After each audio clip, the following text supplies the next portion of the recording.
Buenos dias and good morning, 92.9 KGPJ. This broadcast of the Union Gospel Press Sunday School lesson is sponsored by the Redeemer Missionary Baptist Church-Lancaster, where Dr. Kevin A. Norville Sr. serves as pastor. We encourage you to follow us on Facebook and worship with us at 9:30 a.m. on Sunday. Por favor, síguenos en Facebook y adora con nosotros los domingos a las 9:30 en la mañana. For more information regarding Monday night Bible class, Wednesday Bible study, or becoming a broadcast sponsor, please visit us at www.rmbclancaster.org. We would love to hear from you. Clases de Bíblica o más información, visitamos en www.rmbclancaster.org. As Dr. Norville breaks bread, feel free to call 214-235-0683 to offer comments and ask questions regarding today's lesson.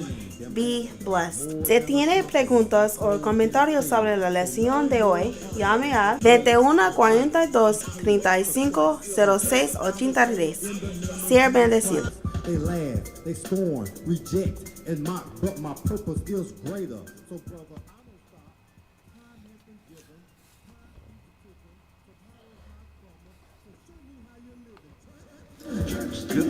Good morning. I am Deacon Charles Watkins with the Redeemer Missionary Baptist Church, Lancaster, Texas, where our proud pastor is Dr. Kevin A. Norville. Thank Dr. Norville. Let's thank him for just allowing me to come here and just be able to present this lesson today.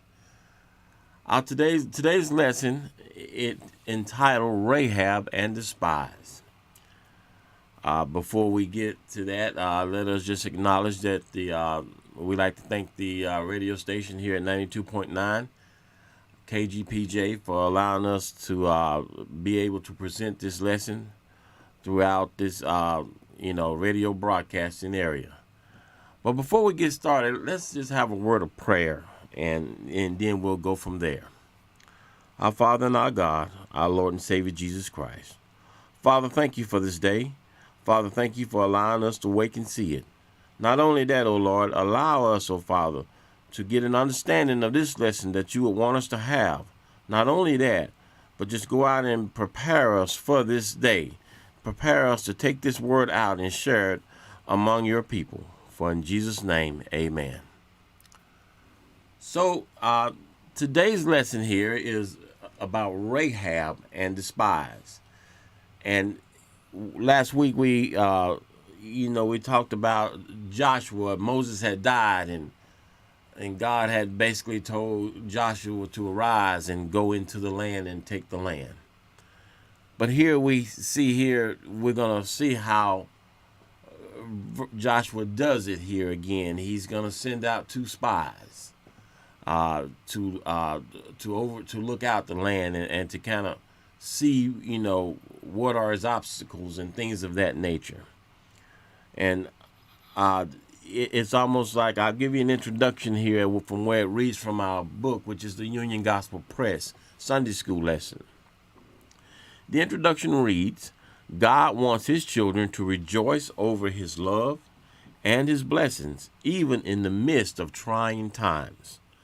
During those times, we still have the reassurance that he is in complete control and that things do work for the best for those who love him and are called to him, according to Romans chapter 8, verse 28. Only mature believers, however, are able to find that kind of joy when they are going through great difficulty, for their faith has been tried before. In spite of the many blessings of life, of uncertainty about the future, one of the uncertainties we may face is to move from one location to another and from one situation to something else. We usually do what we can to research the possibilities, the possible outcomes, before making the change. Joshua and the children of Israel were waiting near the Jordan River for God to lead them across it and into the land of Canaan. Therefore, there were many unknowns, so Joshua determined to do some research ahead of time. Our lesson in this section here breaks down into two outlines. The first outline is entitled Protection Through Rahab. It comes from Joshua chapter 2, verse 3 through 9. Our second outline comes, it's entitled Protection Through Careful Planning. Joshua chapter 2, verse 15 through 16 and verse 22 and 24. Our aim of this lesson here today is to show, the facts are to show how Rahab was used by God to protect the spies Joshua sent to spy out the land. The principle of the lesson is to show that God has all kinds of resources to protect his people. The application today is to teach that when we know that God is with us to protect us at all times, we have nothing to fear. So by saying that, let us get started in reading the scriptures here. We'll start here in our first lesson outline, and we'll kind of slowly roll through it and see what we can gather from it. So starting at Joshua chapter 2, verse 3, I'll start reading here. And the king of Jericho sent unto Rahab, saying, Bring forth the men that are come to thee, which are entered into thine house, for they become to search out all the country. So we hear, even as Joshua be prepared to send, he has sent out the spies. The king of Jericho, in the city of Jericho, the king of Jericho here knows that these spies are in the country and knows that they have visited Rahab. Now,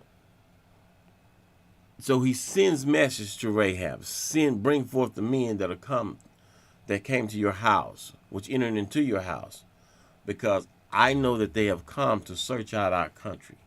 They're spies. And the woman took the two men and hid them and said thus, There came men unto me, but if I wist not whence they were. So Rahab shares with the two spies. The men have came to them questioning them about where are these men. And but before I go there, I want to kind of give Rahab here. Rahab was a harlot, and Rahab was a Canaanite. In other words, she did not, share the God of Israel. She was a pagan, a prostitute. But here what we see is how God is able to use whomever he pleases to carry out his plan. So therefore, he basically, here's Rahab, who knows and understands and have heard, just as the king of Jericho has heard about the Israelites and their God. But we find here Rahab is beginning to hide these people because she knows what is about to come, but it's a sense that she doesn't have any fear. She feared their God more than she feared these men here. And allow me to continue on. And it came to pass about the time of the shutting of the gate, when it was dark, that the men went out. Whither the men went, I will not pursue after them quickly, for ye shall overtake them. This is at the time that the hour night has come. The gate is being shut, closed to the city. And these men are still searching out for these two spies. However, but Rahab, here in verse 6, she brought them up to the roof of the house and hid them with stalks of flax, which she had laid in order upon her roof. So here this flax, if you think, well, where flaxseed come from, and it's like these large stalks of flax, where she's hid these men under this flax here. So therefore that they won't be seen, but they're up on the roof. But these men here in verse 7 says they pursued after them the way to Jordan unto the fords. And as soon as they pursued after them, they were gone out. They shut the gate. So here you have these men who searched Rahab's house. Now they can't find them, so therefore we're gonna go outside of the gates of Jericho and see if we can search these men out. Verse 8 says, and before they were laid down, she came up unto them upon the roof, and she said unto the men, I know that the Lord had given you the land, and that your terror is fallen upon us, and that all the inhabitants of the land faint because of you. Rahab makes a statement here in verse 9 as to what she knows. She knows that the Lord, the God of Israel, had given the land of Canaan to the Israelites. That's one thing. And not only that, she knows that the people, the Canaanites, they feared the Israelites. They feared them because they have heard of their God and what their God had done. So they were really afraid of all of this. So let me share some with you what the commentary here in a Union Gospel Press states here, just starting at Joshua chapter 2, verse 3. And the king of Jericho sent unto Rahab, saying, bring thee forth the men that are coming to thee, which are entering into thine house, for they come to search out all the country. Here. So we start here in the king's order. In order to prepare what he faced, Joshua sent out 2 spies to Jericho to see what their initial challenge in Canaan would be like. They arrived, no doubt, with divine appointment at the home of Rahab the harlot, whose home was on a city wall. A report was sent to the king about their presence. After all, it was not a secret that just across the Jordan River, a huge nation was on the move, with their ultimate destination being the very land that included Jericho. So much for undercover work. The presence of the spies was detected immediately. The king of Jericho, suspecting that a local prostitute might be involved in undercover treachery, sent the message to Rahab to turn them over. We'll soon learn that there was great fear in the city of Jericho over the presence of the Israelites. So it is not surprising that the king hastened to take action when he heard about the 2 spies. The king knew that Jericho was just the first phase in the movement of the threatening nation. His observation that the spies had come to survey the whole land indicates this. Perhaps he felt a special sense of obligation not only to his city but to the entire land if he could stop this threat. The rest of the land would be safe. If he failed to do so, everyone would be in danger. He had to act swiftly and decisively. He had no other choice. Hebrews chapter 11 is sometimes called the Hall of Fame of Faith, the faith chapter. It is a record of many of the Old Testament who trusted God implicitly, some even to their death. Only 2 women are included in this great record, namely Sarah and Rahab. What a contrast they present. One the wife of a patriarch, Abraham, and the other a harlot. Both of them, however, are remembered in their faith. So we kind of see something. Here's Rahab, who's a harlot, whose house simply is on a hill. I'm envisioning it is on the wall of Jericho that you can basically look up, and that is, you see her house. That, the way by you go about seeing this. However, so when the spies come to the city, the first thing as they walk up, they see the harlot's house. And therefore, they go and they visit to gather information so they can be on their way. And the thing about it, the Lord had to have led them to that one place. I know we don't like to kind of, oh, I can't believe that this prostitute is being used by God, but God uses all kinds of people. He touches all kinds of heart, even non-believers. Use them to carry out his mission. But here we have Rahab here. She has heard about the God of Israel. She is able to see that whole nation across the Jordan River just sitting there. All of these things had came about throughout the whole city. And having, knowing about these things, what was within Rahab, God knew he was going to use Rahab before Rahab knew she was going to be used in his time. She was laid there she was in his plan. Because there was something in her and she feared their God. So therefore she took these men, these spies, knowing that they were going to eventually take over the land. She brought them in, hid them, and helped them with their mission.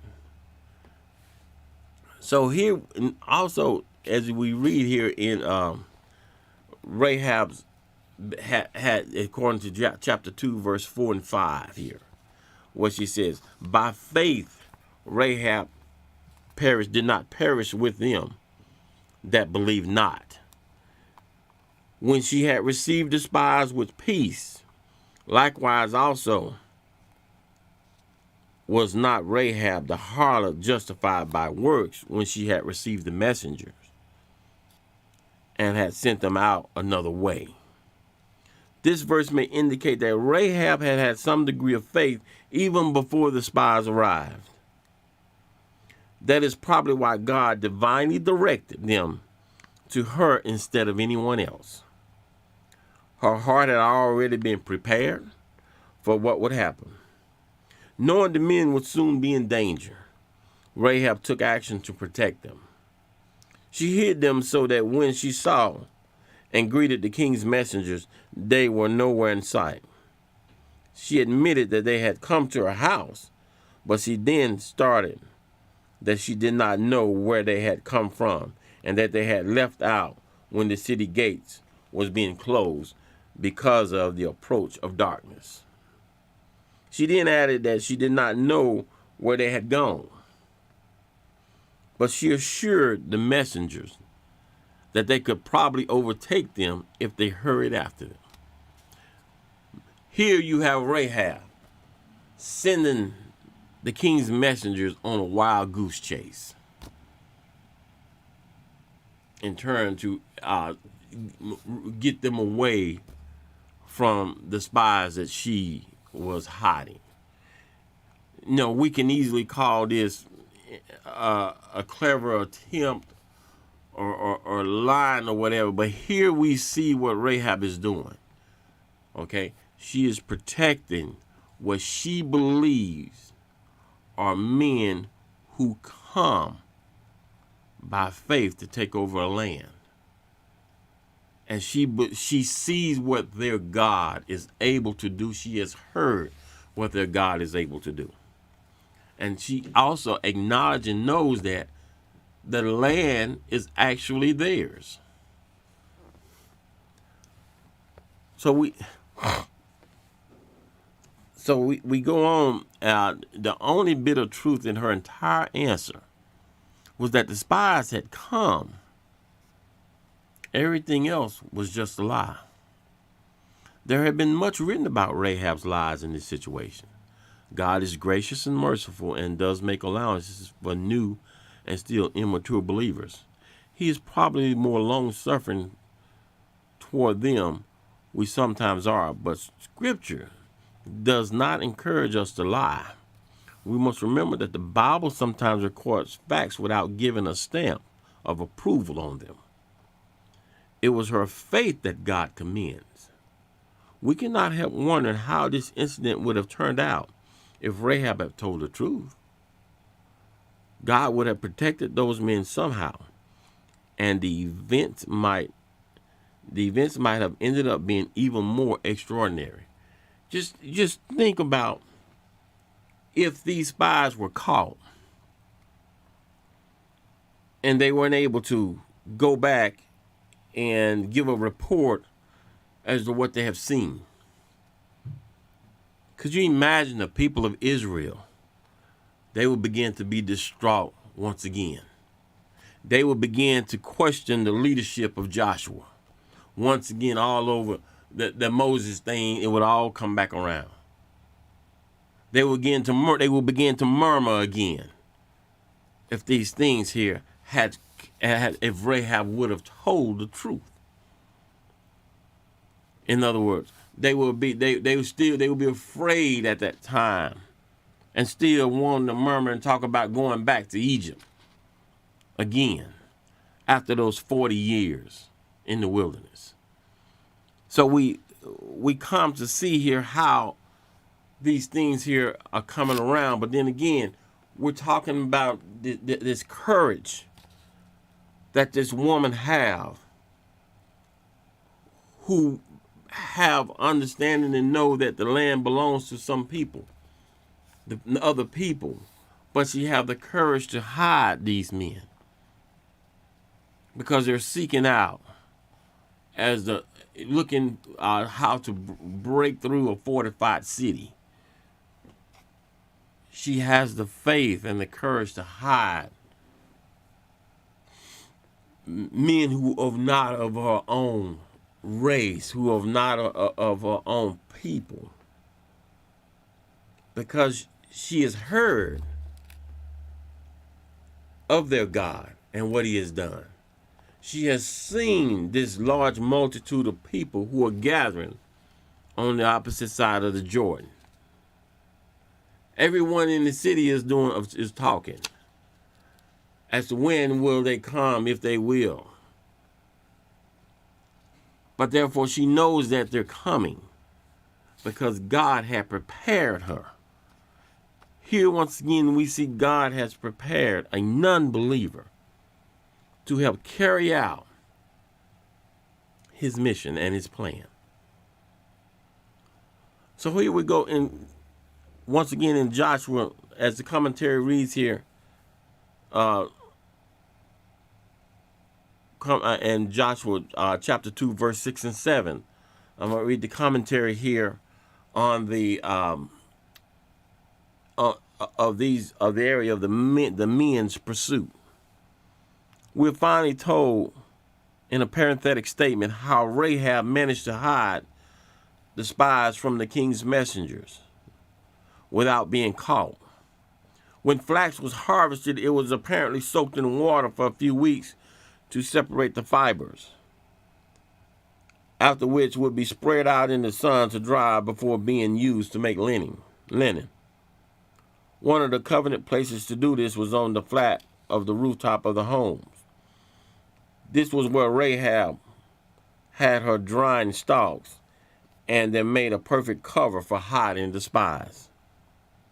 Rahab's explanation indicated that the Israelite men had hurried out of the city just before the city gates were closed for the night.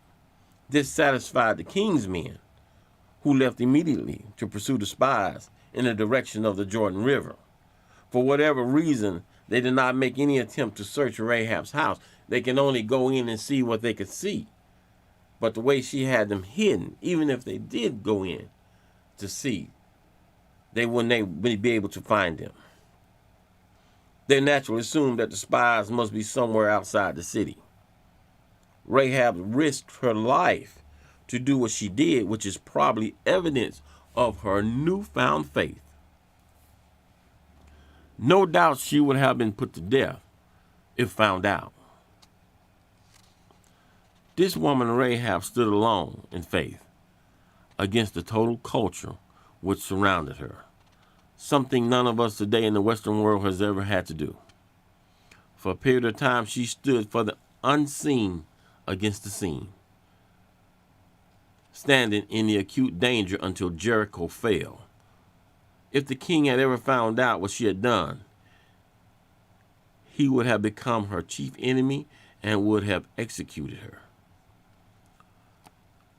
Ethical problems aside, the main lesson here is that Rahab's faith.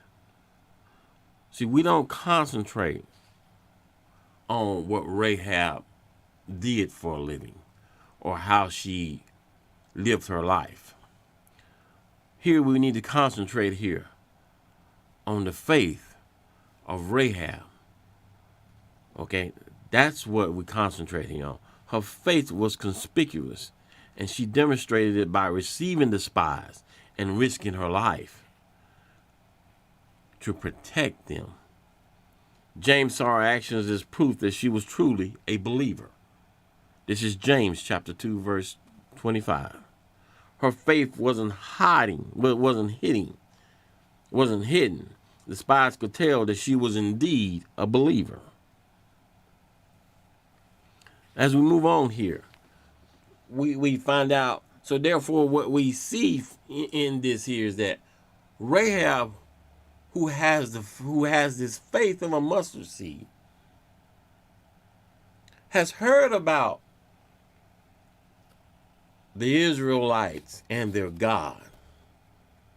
And it's something that is, and not only has heard of it, has heard of all the things that have happened over the history of time and how these people, this big movement, is moving throughout the wilderness of all her life. She's heard about it. She's heard about how word has came about somehow as how their God had rescued them from Pharaoh, and a lot of the things that have gone on throughout that journey through the wilderness, and how that God had protected them. Word had came about. People have moved around, and they have told about these people. But now she visually sees these people sitting across the Jordan. Now they're at her house, and she's able to basically help them and meet their need, which is to be hidden from the king of Jericho. All of this Rahab does, and risking her life. Not only because of that, somehow or another Rahab had to believe in their God. Rahab had the faith.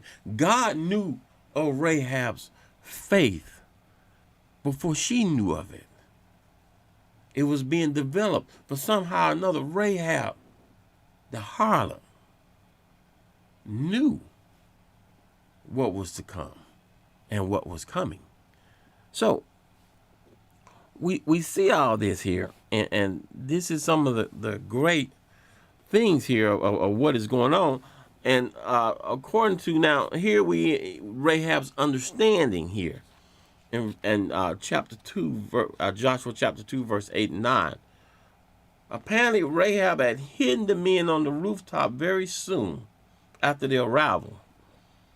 We are not told how their presence became known so quickly. Perhaps because Rahab was a harlot.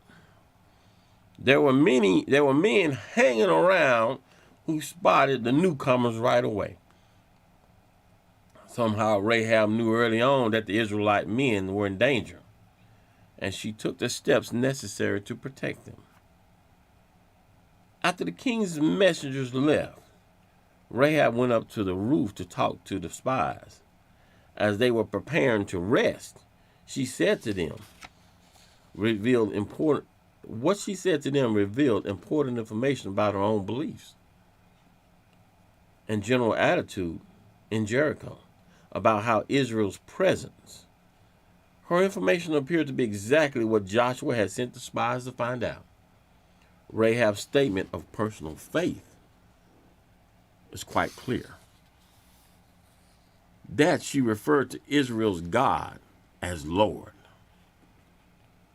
in Joshua chapter 2, verse 9 and 10 indicate this, because this is the Hebrew name for Yahweh. How much she understood about that name, we cannot know, but it does indicate that she had some knowledge of it and believed in the God the name represented. Furthermore, she believed fully that Yahweh had already given the land of Canaan to his people. This was no doubt in her mind that this was a certainty. She had already accepted it as truth. How much faith did Rahab have? It was no doubt. Still small and incomplete, but she was acting on what she knew. Of course, this does not mean that the mind must be fully instructed in every aspect of Bible truth before a sinner can be saved. This woman with the woman with the hemorrhage of blood, you remember her, only touched the hem of Christ's garment and she was healed. But she acted with the little knowledge that she did possess. That's according to Matthew chapter 9, verse 20 and 22. Rahab's knowledge of truth, of the true God, was meager, but she acted on what she knew. And the Lord saved her. Rahab then explained that all the inhabitants was terrorized by the presence of the Israelites. The word translated faint means to melt. The heart of the people had melted into terror, with no trace of strong confidence remaining. They sensed that they were doomed and without power to withstand what was coming. For they had heard of Israel's previous victories, like according to verse 10 and 11. So here we see Rahab here, who has just a kernel of faith, acting on what she know. She know the name of the Lord, and she knows that he has given the land of Canaan to the Israelites. That's all she knows, and that's all she needed to know to act upon that. So we're going to here go, our second outline here is called protection through careful planning. And it is covered under Joshua chapter 2, verse 15 and 16. 15 and chapter and verses 22 through 24. So I'm going to go ahead and I'm going to read those verses here, and then we're going to kind of move from, that point here. So here we start out is protection through careful planning. Verse 15 says, "Then she let them down by a cord through the window. For her house was upon a tall wall, and she dwelt upon the wall." This here envisions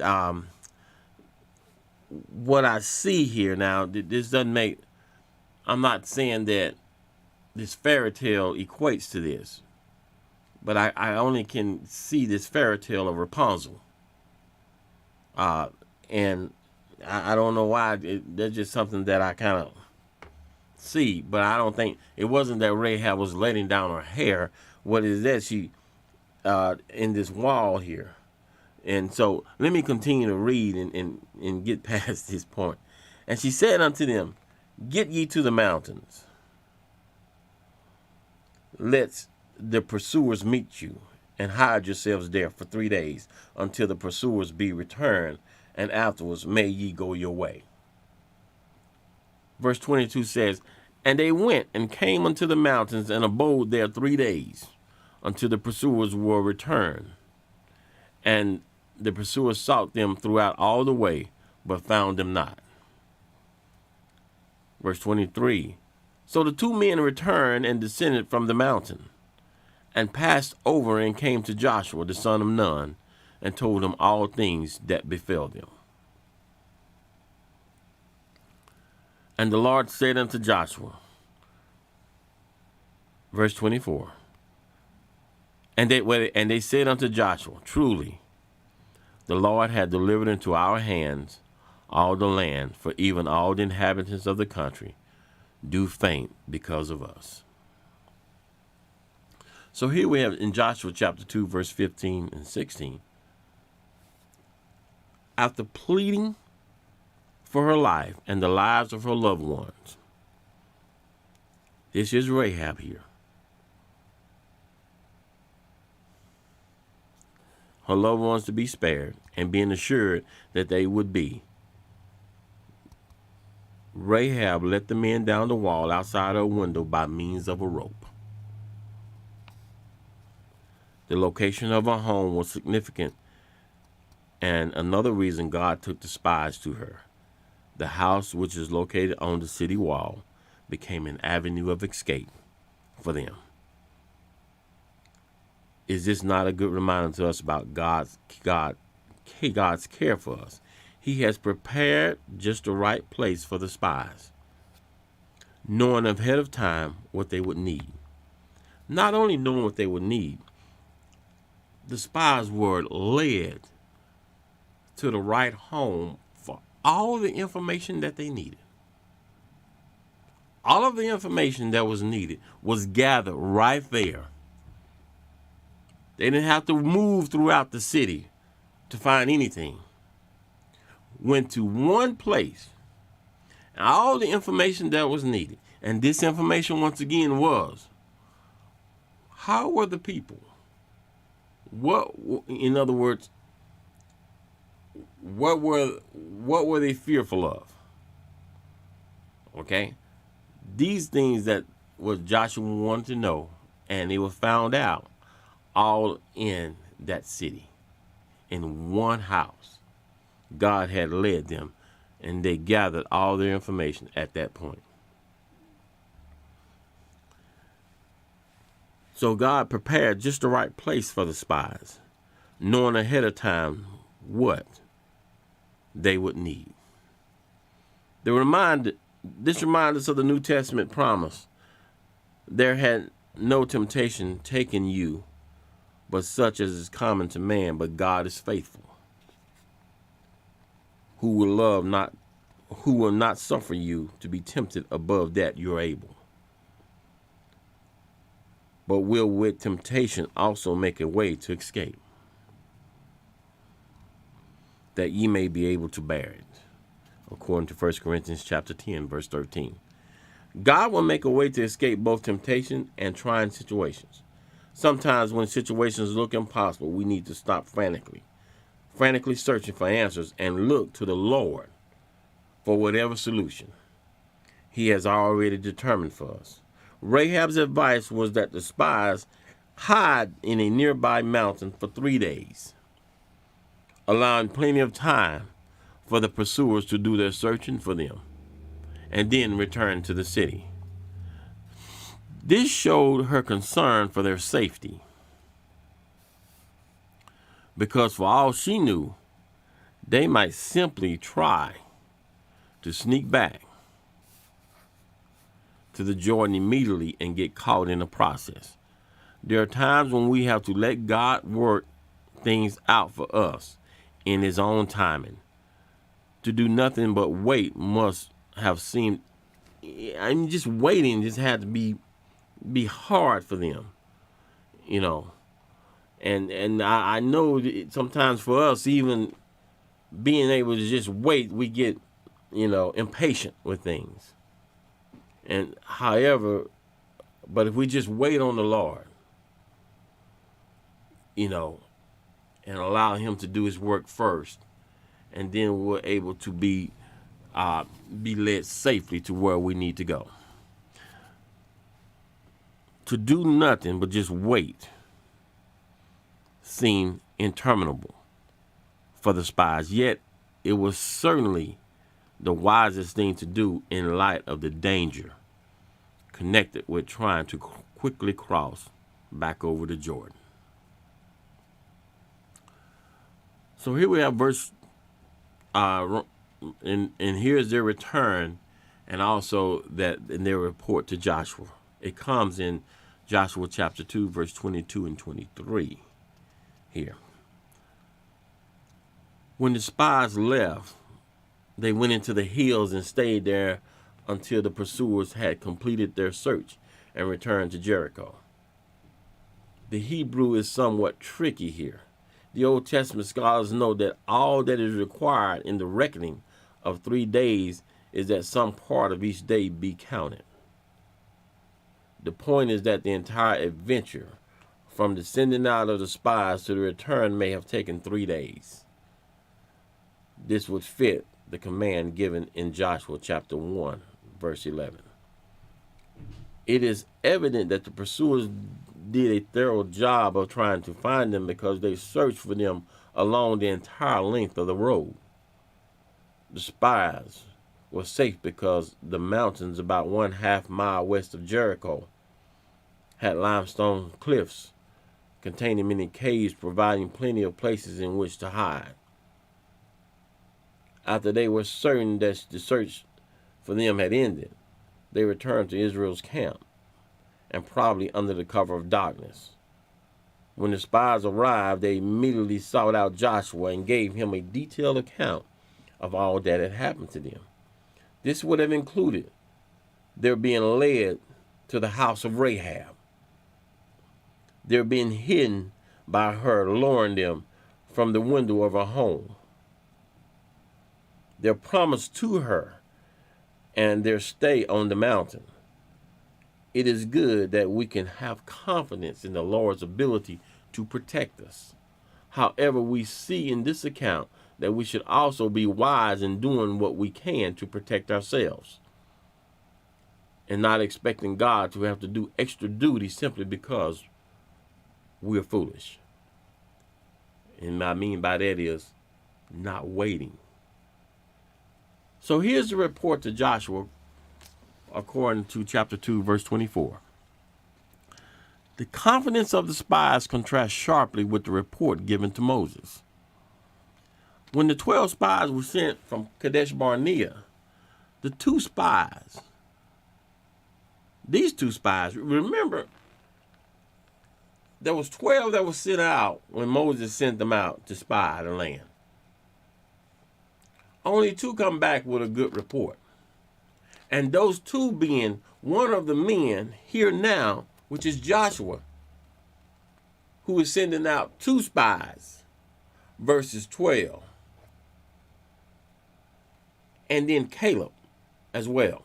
So Joshua decides, instead of sending 12 out, I'm going to send 2 out. I don't know if that has any coincidence to anything, but it kind of grabs me here. The 2 spies told Joshua here. Now, if you want to read about Moses and the 12 spies, I believe you can read about it in Numbers chapter 13, or what have you. These 2 spies here that Joshua sent out, the Lord had already prepared the way for Israel to take the land of Canaan. In fact, they said God was giving them all the land. They used almost the same words Rahab had used in describing how terrified the inhabitants of the land were. It was a conclusive assurance. Now, another note I want to share with us about Rahab here. Rahab is in that lineage of Jesus Christ. She is in that line. Rahab is Boaz's mother. So as we can see how God is able to use whomever he wants. Therefore, that's why you see Rahab in Hebrews, or what have you. Rahab the harlot. Yes, I'm saying this. Rahab the prostitute. is in that bloodline of Jesus Christ. So we can't just write people off. God is able to use whomever he wants, when he wants to, and how he wants to. So we go about seeing that, and that is the good part. The thing about this lesson is that there's really, if you're under the protection of God, you have no reason to fear anything. None whatsoever. Because in his will, and you're in God's will, everything will work out for the good for them that love the Lord. So I want to share some of the heart of this lesson here. Just kind of go over and get a good understanding of it. The heart of it is we know something, the divine protection of the two spies. They entered Jericho and went into the house of Rahab.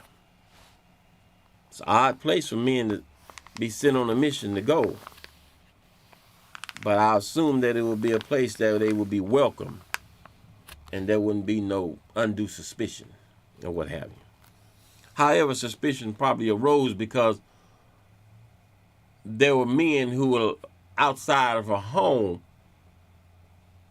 who see these two strangers maybe, dress weirdly to them or what have you. Maybe the dialect is off something or somewhat. But someone have seen them and then they go about running and telling the king's men. And that's when the suspicion arose and the king heard about their presence. But here it is, it soon became clear. God led the two spies to Rahab for their own protection. So much has been said about,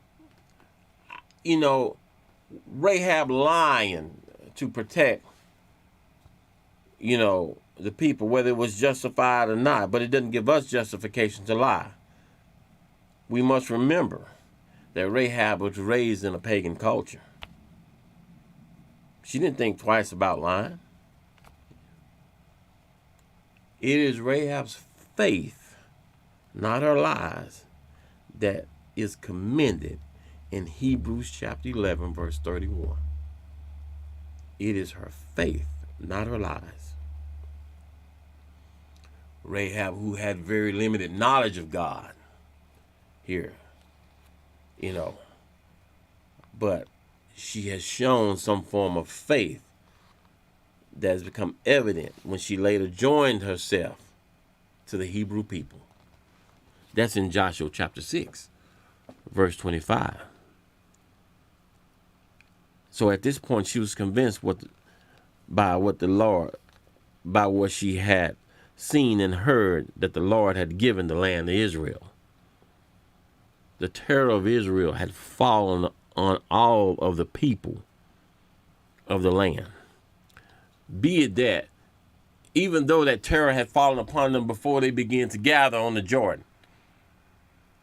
But when you're able to walk outside of the city and you say there's a large group of people outside, the terror had come over them.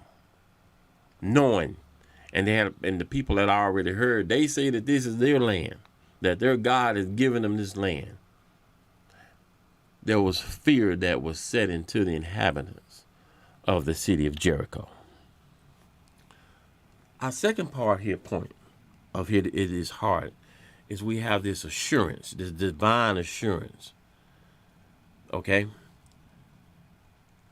But see, here we have, God knew what had happened when Moses sent the 12 out. And he was not going to allow this to happen again for people to come back. Maybe that's why there was only 2. But we must know this here. Had these men had been found and captured, Do you not know what fear it would put in the Israelites? So God had already seen this. He saw it through.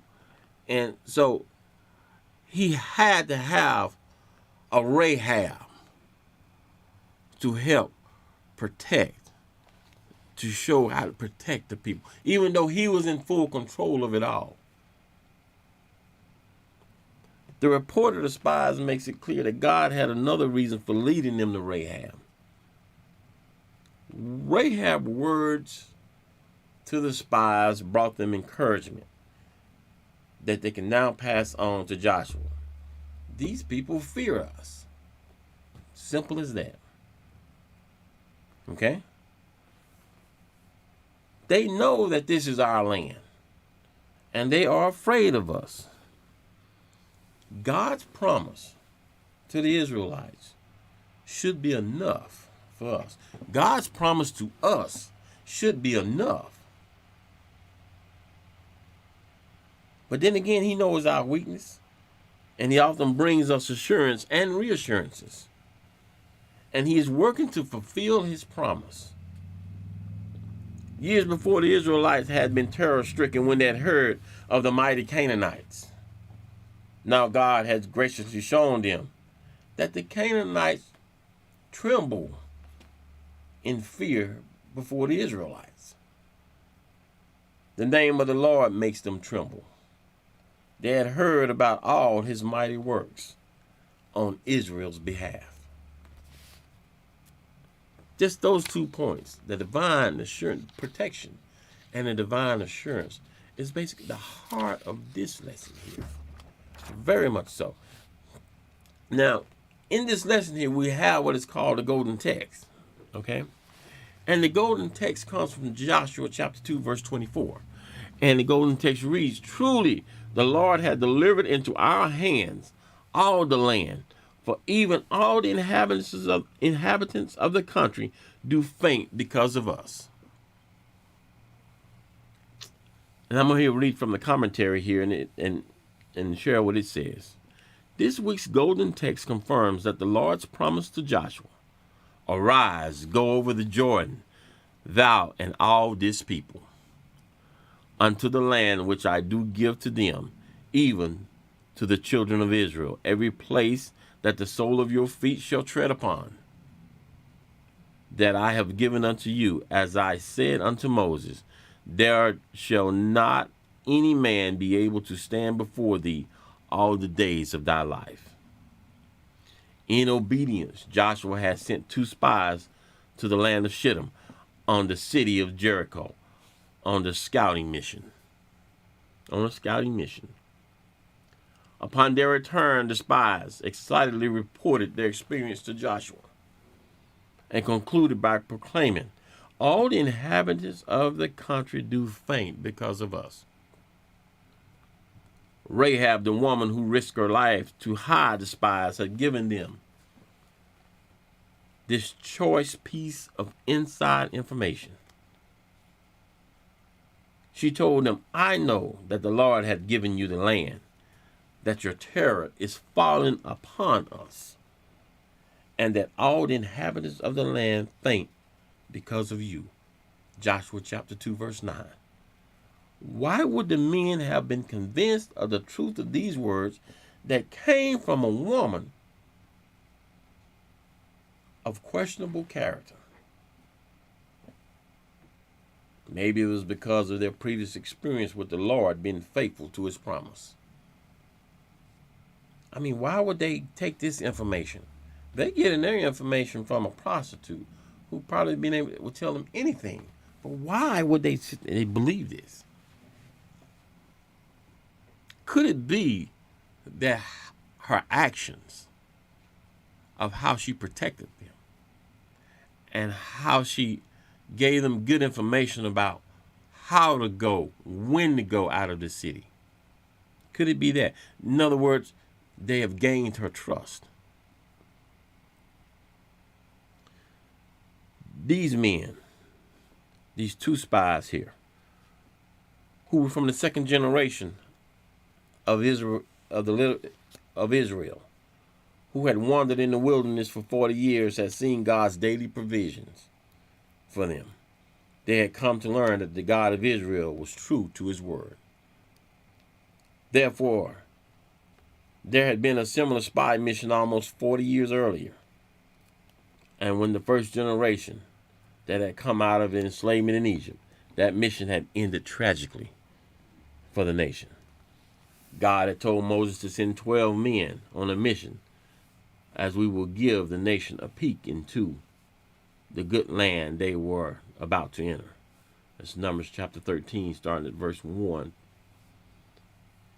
The experience of seeing the land and all that it had for them should have been an opportunity to affirm their faith and experience how God would fulfill his promises through them. Sadly, only two of the spies, Joshua and Caleb, thought that they would be able to conquer the inhabitants of the land. The negative report and of the other 10 spies drained the courage from the people. In response to their lack of faith, God had forbidden the whole generation from seeing their inheritance. Despite the catastrophe from the last spy mission, Joshua wanted to send out a convert expedition. He needed updated information about the land and the people so that the proper preparations could be made for battle. Even though this undercover mission was discovered by the king of Jericho, God protected the spies through Rahab's ruse. Protecting the spies, he protected his spies through a prostitute. Therefore, it shows you God can use whomever he wants to carry about his mission. Not only that, we see in Joshua chapter 6 where Rahab joins the Israelites. When the men returned to Joshua, their report was altogether different from the negative one that had been given so many years before. The words from these two spies were full of faith. It was passionate confirmation of the promises God had made to Joshua and the whole nation. Unlike generations before, they would obey God's directive in faith that what God had promised would come to pass. Here what we see is how God's protection is for his people.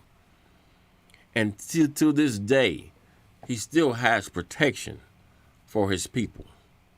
Being a child of God, you are covered under that protection. I would say to us all to just listen and wait upon the Lord before we begin to move. And as we wait, we do a little research as well. And we find this confirmation of faith that God is ready for us to move. I'd like to thank you all for joining us today as the Redeemer Missionary Baptist Church as we have presented to you the Union Gospel Press lesson of this coming Sunday. And I hope we all have learned from it, and not only learned from it, put it to good use as to where we can go about this day sharing the gospel of Jesus Christ. Thank you, and I appreciate you. Redeemer Missionary Baptist Church, Lancaster, every Saturday at 10 a.m. with Dr. Kevin Noble Sr. Redeemer Missionary.